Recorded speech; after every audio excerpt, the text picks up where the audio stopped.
Buenos días. Tenemos el placer y el honor de tener con nosotros al autor peruano Javier Arévalo, que está aquí en el Festival de Librinfesta, porque este año el país invitado de honor es el Perú.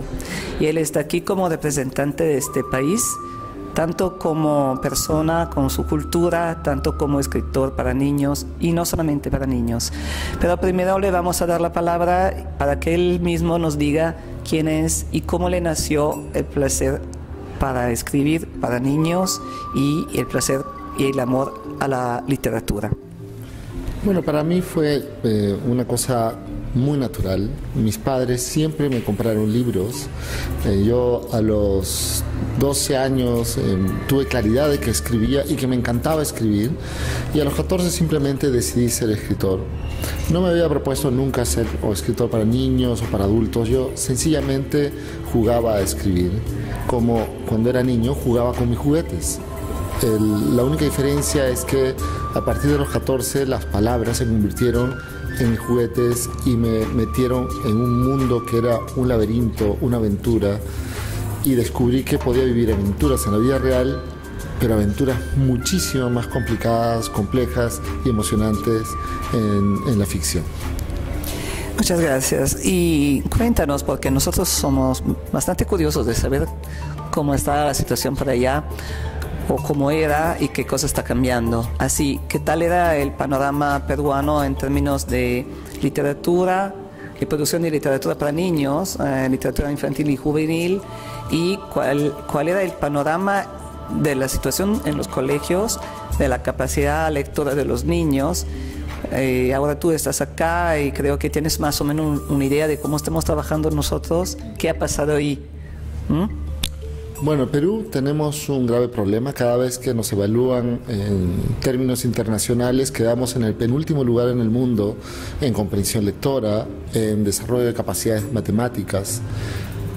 A partir de 2006, el Perú tiene una meta nacional de lectura de un libro por mes para alumno y maestro. Y es para los dos porque en el país 7 de cada 10 maestros fracasan en un test de comprensión lectora. 7 de cada 10 niños no comprenden lo que leen. Entonces, en los últimos años, desde el 2006, ya van 6 años, el desarrollo de la industria de libros para niños ha crecido de una forma extraordinaria. Todavía falta muchísimo que hacer, pero proyectos como el de editoriales en que tú y yo hemos aparecido, comienzan a colocar libros en volúmenes como no se ven en algunos países de Europa, ¿no? Libros infantiles que se venden entre 5 y 10 mil ejemplares al año, o lanzamientos como los que hemos hecho con grupos de diarios, en los que a la fecha, en 3 años, tenemos vendidos más de 4 millones de ejemplares, ¿no? Todavía hay mucho que hacer en el Perú. Las escuelas no tienen bibliotecas. Esa es una de las causas fundamentales. Los niños no tienen acceso a los libros. En consecuencia, no pueden enamorarse de ellos, ¿no? Y lo mismo le pasa a los profesores y a los adultos. Es un trabajo que en este momento estamos realizando muchos sectores de la sociedad para lograr que los presupuestos públicos sean destinados a la inversión en nuestros hijos, en nuestros niños, porque colocar una biblioteca al alcance de los niños es formar una persona que puede generar la riqueza que en nuestro país puede explotar. Claro, yo te cuento que en Italia no tenemos un plan lector, todavía no lo tenemos, es una lástima, así que yo personalmente, y creo que todos los italianos que nos escucharán en esta entrevista, están muy curiosos por saber cómo han podido realizar un proyecto a partir de una sociedad que no era interesada, según tú lo que me cuentas tú, a la literatura y menos aún al fomento de la literatura en los niños. ¿Cómo han podido lograrlo? Yo sé que tú has hecho un papel muy importante en esa parte. ¿Cómo se ha movido esa inmovilidad y cómo se ha creado el interés hacia la literatura infantil? ¿Cómo ha sido posible? Porque de mi punto de vista me parece bastante milagroso. Bueno, es que es una vergüenza nacional en el Perú que quedemos siempre en los penúltimos lugares del mundo. Eso fue un acicate. Pero luego de recibir el impacto negativo de estas evaluaciones, Lo que había que hacer era plantear una idea original que pudiera movilizar a la sociedad. Y eso surgió a partir del Plan Lector, porque antes del Plan Lector todavía existían iniciativas del gobierno como movilización por la lectura, pero al no tener metas, nada se movía.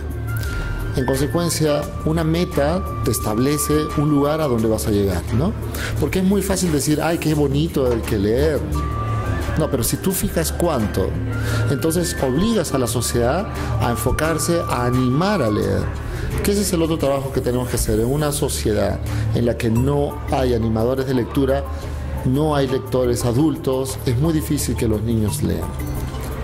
Lo que estamos haciendo en sociedad, con muchos sectores, mucho más en la parte civil, porque el Estado se mueve muchísimo más lento, lo que estamos haciendo es trabajar bajo el concepto de leer por placer, leer para divertirnos, leer para jugar. Eso ha impactado mucho en los niños y creo que estamos recogiendo resultados. Yo ahora llego a Lima a publicar a una niña de 15 años que ha escrito un cuento infantil. Eso es consecuencia de unas prácticas lectoras que ya son cada vez más visibles en la escuela. Eso que nos cuentas es muy alentador, y sobre todo lo que has dicho sobre el tema que si el Estado no hace nada, tú como sociedad tienes que hacer algo y empujarlo al Estado a responderte. Bueno, pero terminamos con algo muy tuyo. Yo quiero que nos hables un poquito del libro que has presentado acá en el Festival de Alessandria y que los niños que estaban ahí asistiendo gozaron mucho, ¿no? Yo creo que mi papá no le tiene miedo a la oscuridad.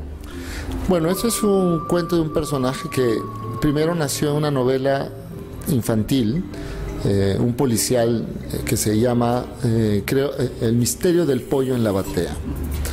Pero este niño es un niño investigador, curioso, no es un detective, simplemente tiene curiosidad como todos los niños. Y este niño cree que su papá tiene miedo, porque cada vez que él es enviado a su cuarto a dormir, el niño le pide al papá que vaya a revisar a ver si no hay un monstruo, si no hay un fantasma, si no hay un platillo volador. Y el padre le dice, no hay nada, así que vete nomás. Y el niño se pregunta, ¿cómo sabe él que hay algo? Él cree, pero no sabe. Y entonces el planteamiento del cuento tiene que ver, como le preguntamos ayer a un niño, ¿no? ¿Tú crees que un niño puede enseñarle algo a un adulto? Y él dijo sí. Muchas gracias, Javier. Muchas gracias por estar con nosotros y espero que regreses al Perú con un buen recuerdo de Italia, de Alessandria y del festival en el que has participado, que puedas regresar muy pronto a Italia con otros libros, otros cuentos y otras ideas, incluso para ayudarnos nosotros también al fomento de la lectura. Y te debo ahora, si quieres, ponerle... Un saludo a todos los amigos de Caroselo.tv, de Javier Arévalo desde Perú y ahora desde Alessandria.